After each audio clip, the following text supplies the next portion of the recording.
মরুভূমিতে চলার পথে যদি এই দাগগুলো দেখতে পান তাহলে দ্রুত সেখান থেকে পালিয়ে অন্যদিকে চলে যান, কারণ এই চিহ্ন থাকার মানে কাছে কোথাও ঘাপটি মেরে রয়েছে মরু অঞ্চলের সবচেয়ে দ্রুত গতির ভয়ানক সাপ সাইডউইন্ডার র্যাটল স্নেক।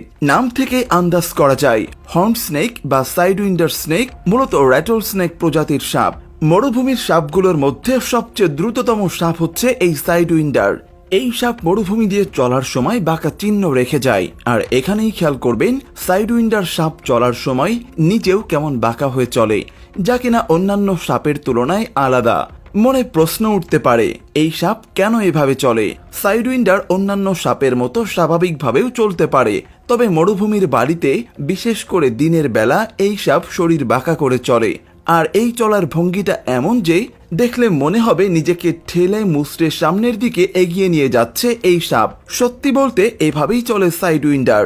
এর পেছনে কারণ হচ্ছে মাথাকে এক পাশে রেখে শরীরটা বাঁকা করে লেজ দিয়ে ঠেলে নিজেকে সামনের দিকে নিলে দ্রুত এগোতে পারে এরা, আর এই কারণেই মরুভূমির সবচেয়ে দ্রুত গতির সাপ সাইডউইন্ডার।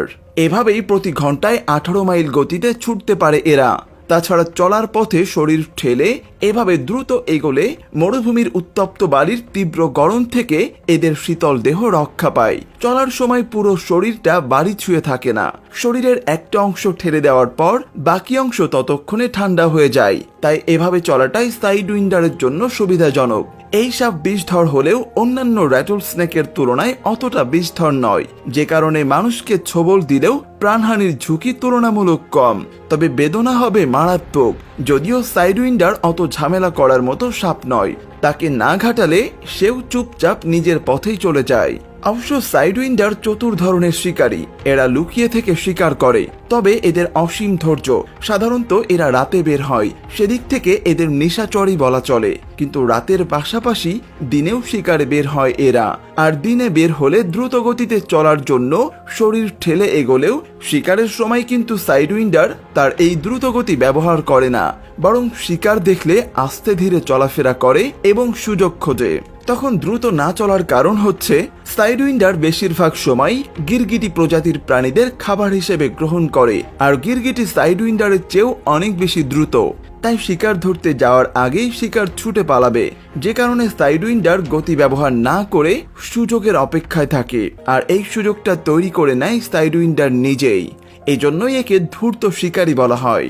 এই সাপ শিকারের শরীরের তাপমাত্রা অনুভব করে বুঝতে পারে আশেপাশে তার শিকার রয়েছে, সেই সাথে জিভ বের করে বাতাসের স্বাদ নিয়েও সেটা বুঝতে দেরি হয় না। এরপর সাইডউইন্ডার শরীরটা হালকা দুলিয়ে মরুভূমির বালিতে নিজেকে ডুবিয়ে নেয়, বাতাস এসে ঢেকে দেয় তার বাকি শরীরটা, শুধু চোখ দুটো বেরিয়ে থাকে বালির উপর। এভাবে লুকিয়ে থাকার পর কোনো গিরগিটি যখন সাইডউইন্ডারের কাছ দিয়ে যায় তখনই খপ করে সেটাকে কামড়ে ধরে ফেলে। তবে মজার ব্যাপার হচ্ছে কোনোভাবে যদি গিরগিটি বুঝে যায় আশেপাশে সাইডউইন্ডার রয়েছে, তাহলে সেও কিন্তু চালাকি করে নিজেকে রক্ষা করে নেয়। যেমন দূরে কোনো সাইডউইন্ডার দেখলে গিরগিটি তপ্ত রোদে দাঁড়িয়ে নিজের শরীরের তাপ মরুভূমির বালির তাপের সঙ্গে মিলিয়ে নেয়। এতে সাইডউইন্ডার সেই গিরগিটির শরীরের তাপ অনুভব করতে পারে না, তাই শিকারও তার হাত থেকে ফসকে বেরিয়ে যায়।